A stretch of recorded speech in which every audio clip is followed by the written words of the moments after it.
Y el paso 4 es el manejo de compresiones, vía aérea y ventilaciones. Y para este tema nos va a acompañar el doctor Cristian Bravo. Cristian, agradecemos tu ayuda. Muy buenas noches con todos. Primero, un agradecimiento a la CERCA y a todos los participantes por tomarse el tiempo para este conversatorio. Siempre es importante poder conocer más acerca de lo que estamos viviendo y de lo que vamos a seguir viviendo, porque esto no se va a terminar, sino vamos a tener que convivir con ello. Entonces, pues yo les voy a hablar un poco de compresiones y manejo de vía aérea, y con esto vamos ya casi terminando la cadena de supervivencia. La cadena de supervivencia, como lo decía el doctor Paul al inicio, pues hablando de forma general, de forma global. Y en esta cadena de supervivencia hoy ya lo incluimos a lo que es el COVID-19, algo propio ya de nosotros. Entonces, faltando ya un eslabón para terminar, es importante empezar a entender, y pese a que todos leemos, todos conversamos, todos comentamos todo el tiempo, siempre hay alguna inquietud, alguna duda, y para eso estamos acá justamente, para plantearnos una pregunta y poder responder acorde a lo que mejor le va a beneficiar al paciente y a nosotros como reanimadores. Entonces, la primera pregunta que me cabe, pues cuando yo voy a reanimar un paciente o cuando voy a atender a un paciente, yo siempre voy en busca de algo. Y esto es importante para conocer que si yo manejo una entrevista, una reanimación, un examen físico, una evaluación como tal, en base a preguntas, entonces yo voy obteniendo datos sumamente importantes. Y va aquí esto que es: ¿cómo debo realizar las compresiones torácicas a un paciente COVID? ¿Se han puesto a pensar ustedes realmente eso? ¿Les ha tocado ya reanimar a un paciente COVID? En el ámbito hospitalario, un par de veces ya. En el ámbito prehospitalario, no sé, desconozco. Y espero que si a alguien ya le tocó, pues haya tomado las medidas necesarias. Y esto va en este gráfico que los he puesto acá. Primero, pues yo ya he hecho una evaluación, he activado un sistema de emergencia, he tomado todas las medidas, y es importante cuando ya me enfrento al paciente, porque hoy me enfrento al paciente ya, porque el paciente es portador de algo que es nuestro enemigo hoy en día. Algo que está muy a la expectativa, es un oportunista esperando que fallemos, ¿sí? Que fallemos como personal de salud y que fallemos como población para poder apoderarse y entrar en cada uno de nosotros. Entonces, lo importante acá es que para yo empezar unas compresiones torácicas, sin importar cómo vayan a ser estas, pues el reanimador debe constar, debe tener un equipo de protección personal. Y lo habló en su momento John, lo mencionó Elkin y lo mencionó el doctor Paul también. Y yo lo vuelvo a mencionar, la importancia de un equipo de protección personal. Porque si bien es cierto, el COVID es una patología que puede ser muy común ahora ya, ¿sí? Y que se asemeja a otras, lo hace diferente la protección que debemos tener para manejarlo. ¿Por qué? Por la cantidad de casos que se contagian al no tener un equipo de protección personal. Entonces, esto es importantísimo, iniciar con un equipo de protección personal para el reanimador. Sí, pero entonces yo me pongo dos escenarios en el ámbito prehospitalario y digo: o me despachan como unidad de servicio de emergencia, o yo presencio el paro el momento en el que estoy deambulando, caminando, sí, simplemente lo presencio. Y esos dos escenarios es importante. Y en cualquiera de los dos escenarios que yo me encuentre, nunca puede faltar mi equipo de protección personal. ¿Sí? ¿Por qué? Porque nosotros sabemos que una normativa de atención es asegurar la escena. Y esta es parte de la seguridad, de la bioseguridad con la que iniciamos este webinar, esta charla sumamente importante para todos los que estamos acá y los que estamos involucrados. Después de esto viene un segundo paso, un eslabón en el que yo debo colocar un cubrebocas a la víctima. Es decir, una bioseguridad para esa persona. Ya no porque yo le voy a contagiar, sino porque ahora él es la persona que me amenaza a mí. Y si yo no tengo un cubrebocas para la víctima, ojo, usted no interviene en esta escena. Simplemente no va a reanimar. No hay motivo para dudarlo, ¿sí? Porque si usted se atreve a hacer esta reanimación sin un equipo de protección para la víctima y sin un equipo de protección para usted, entonces la próxima víctima será usted sin duda alguna. Sí, necesitamos algo que cubra la boca y nariz de la víctima, porque como veremos a continuación y lo mencionaron hace minutos atrás, el solo hecho de dar compresiones torácicas hace que se excreten, que se produzcan, que se exhalen microgotas que son la principal fuente de contagio, como lo mencionó el doctor Carbo en su primera intervención. Entonces, una vez que yo he cumplido con estos dos puntos fundamentales, si yo ya sé que mi paciente no responde, no tenía pulso, no respiraba, o solo jadeaba, ¿sí? Es decir, yo ya he determinado, ¿sí? Y activé el sistema de emergencia, todos los pasos, y es aquí este momento cuando yo ocupo mi equipo de protección, coloco un cubrebocas a mi paciente que tape boca y nariz, ¿sí? Y empiezo entonces esto que ustedes ven aquí y que dice solo compresiones, ¿sí? ¿Por qué solo compresiones? Nos resulta ilógico más de una vez pensar que si la causa principal de muerte en el COVID es hipoxemia, ¿sí? Es un problema respiratorio, pues entonces, ¿qué ganamos con solo compresiones? Y es cierto, ganamos muy poco, pero no podemos arriesgar. ¿Por qué? Por todo lo que comentamos antes, por todo el riesgo que representa. Sí, el manejar una vía aérea, el intentar ventilar a un paciente en quien no he realizado un cierre del circuito ventilatorio, que es lo que veremos luego. Entonces, empezaré solo con compresiones torácicas, con una frecuencia de 100 a 120, dando cumplimiento a lo que el American Heart nos pide y es el RCP de alta calidad. Aquellas compresiones de al menos 5 centímetros, permitiendo que se expanda el tórax a un ritmo adecuado, ¿sí? Contando en voz alta. ¿Para qué? Para yo mantener ese ritmo, esta frecuencia de 100 a 120, ¿no es cierto? Voy a hacer relaciones de 32, pero ojo, no estoy ventilando, por lo tanto, esos 2 segundos, ¿sí? De ventilación me tomaré como descanso. ¿Para qué? Para yo seguir con las compresiones.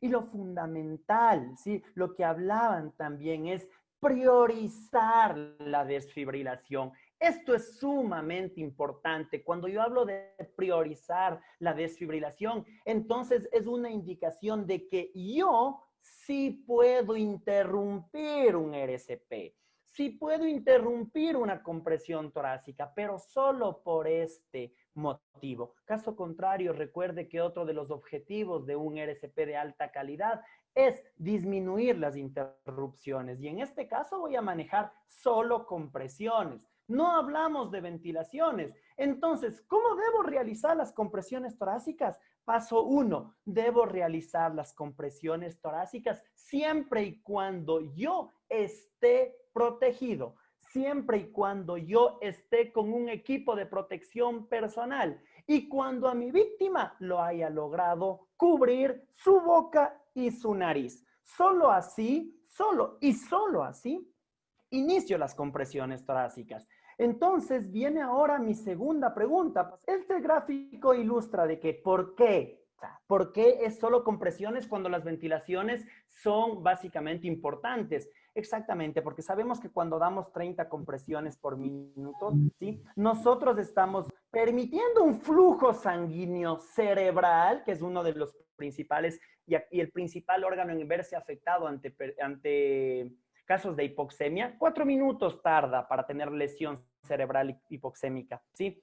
Entonces, cuando yo doy compresiones torácicas, pues estoy preservando en algo esto, ¿sí? Y lo que mencionaba hace un momento el doctor Paul, no sirve de nada intubar al paciente si no he manejado bien una reanimación previa. Es decir, Este es el motivo por el cual ustedes saben que años atrás se vino cambiando ya un CAB, porque nosotros manejamos en estos casos, ¿sí?, la reanimación en base a prioridades. Y mi prioridad será compresiones que se encargan de distribuir el flujo sanguíneo, que en cierta forma también llevan oxígeno.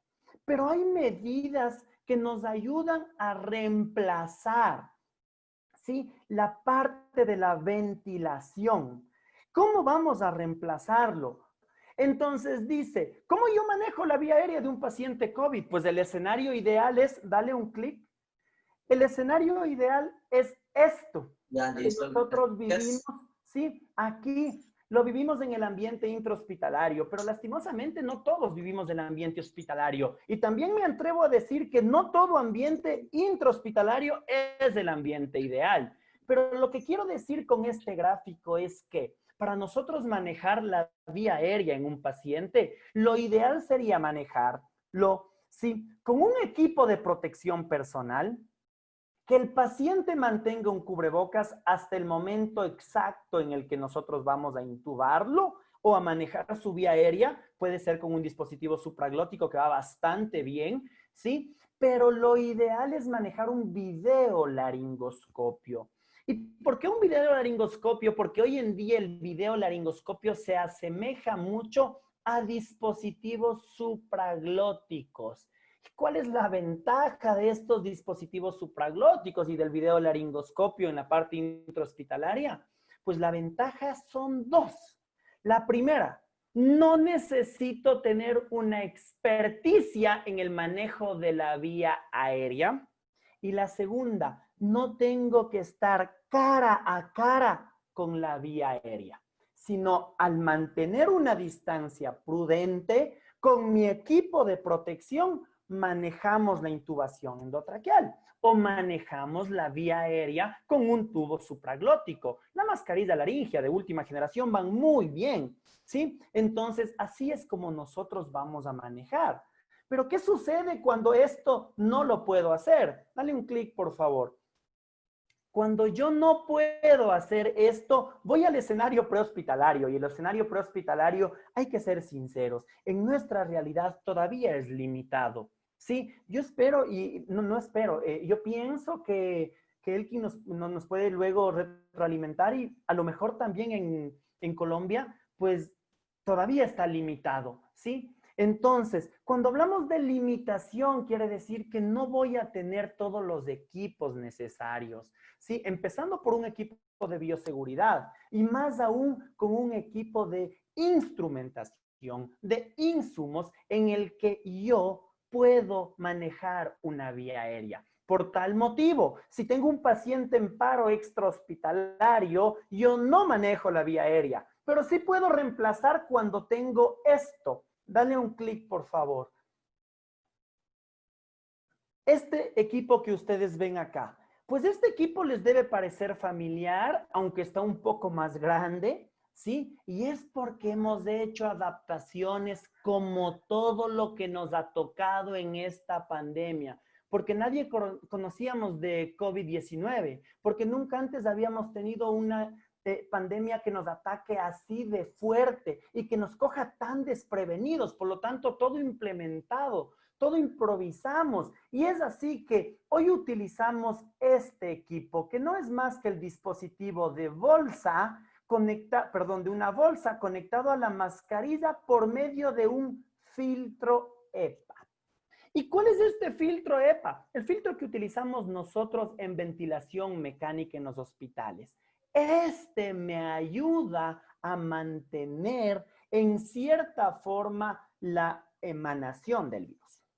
¿Sí? Por lo tanto, esto podría ser una improvisación y un manejo de vía aérea, ¿sí? Para lo cual la recomendación principal en manejo de vía aérea y ventilación, porque ustedes saben que el manejo de la vía aérea va de la mano de la ventilación en el CAB, ¿sí? Entonces yo manejo la vía aérea permeabilizando esta. ¿Cómo permeabilizo? De forma escalonada, de lo más fácil a lo más complejo, y lo más fácil es apertura de la vía aérea de forma manual, ¿sí? Y puedo colocar un dispositivo como una cánula orofaringea. Sin embargo, hoy en día nos dicen las guías que es mejor manejar la permeabilidad de la vía aérea con una cánula nasofaringea. Primero, porque es flexible, ¿sí? Segundo, porque no mantiene abierta la boca para que cada vez que damos compresiones torácicas, ¿sí? Se generen más microgotas y éstas se emanen. Sí, pone en menor riesgo al personal de reanimación que están ahí y más aún en donde esto se encuentra. Entonces utilizamos dispositivos de permeabilización de vía aérea como una cánula nasofaringea. Y utilizamos esto no necesariamente para una ventilación positiva, porque póngase usted a pensar, el momento en el que nosotros damos compresión a la bolsa, esa presión positiva que ingresa, si cambia la presión intratorácica, si alborota todos los alveolos, ¿sí?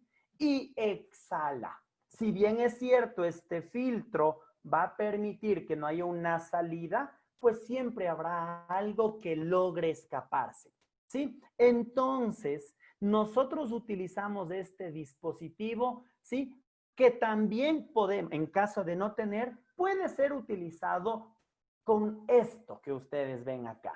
Y es una mascarilla simple o si tienen una mascarilla con reservorio en la que la reanimación consiste en dar compresiones torácicas en ciclos de 30 con 2 segundos de descanso, pero sin ventilación positiva, sino mantener un flujo constante de oxígeno. Pero nosotros nos preguntaremos, bueno, ¿y hasta cuándo? ¿Hasta cuándo voy yo a dar compresiones y mantener una ventilación continua? Una de dos, o hasta que llegue el equipo de respuesta, el sistema de emergencia, para una desfibrilación temprana o rápida, ¿sí?